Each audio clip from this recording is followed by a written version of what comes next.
Hello નમસ્કાર મિત્રો, કેમ છો બધા? આશા રાખું છું મસ્ત હશો. તો સ્વાગત છે તમારા બધાનું મારા નવા વ્લોગમાં. તો મારી મમ્મી સિંગમાંથી ચટણી બનાવવાની છે અને કેવી રીતે બનાવશે અને અંદર શું શું નાખવાનું છે એ પણ હું તમને બતાવીશ. તો કોણે કોણે સિંગની ચટણી આજે કોમેન્ટ કરજો અને તમે કયા ગામમાંથી વિડીયો દેખો છો તે પણ કોમેન્ટ કરજો. તો મિત્રો તમે આ વિડીયો એન્ડ સુધી જરૂર જોજો અને ચલો આ વિડીયો હવે સમય બગાડ્યા વગર સ્ટાર્ટ કરીએ.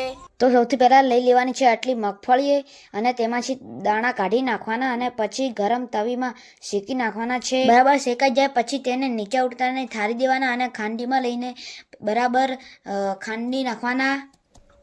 આવો ભૂક્કો કરી નાખવાનો. પછી થોડા લસણ અને લીલા ધાણા અને 2-3 લીલા મરચાં લઈને તેને ખાંડી નાખવાના છે અને બરાબર આવી રીતના મિક્સ થઈ જાય ત્યારે સિંગનો ભૂક્કો બનાવ્યો તો તે અંદર નાખીને બંનેને ફરીથી મિક્સ કરી દેવાનું છે.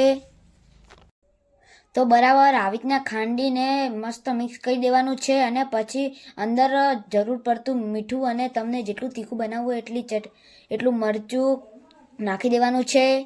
પછી તેને પાછું મિક્સ કરી દેવાનું છે.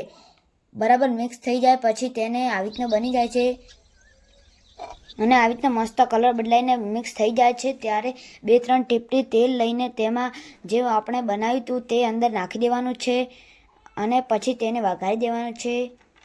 તો 1-2 મિનિટ સુધી ચમચીથી હલાવવાનું છે તેથી તેલ બધું પી જશે અને આપણી ચટણી બનીને રેડી થઈ જશે.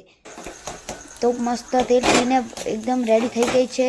તો મસ્ત સ્મેલ આવેલી છે. તો પ્લીઝ એક લાઈક કરી દેજો. તો હવે બાજરીનો રોટલો અને ચટણી ખાવાની બહુ મજા આવશે.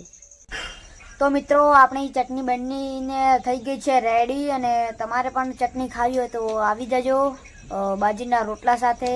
તો કોને કોને ચટણી ભાવે છે કોમેન્ટમાં લખજો. તો મિત્રો કેવો લાગ્યો અમારા વિડીયો? તમને સારો લાગ્યો તો લાઈક કરજો. અમારી ચેનલ તમે નવા હો તો સબસ્ક્રાઈબ કરજો.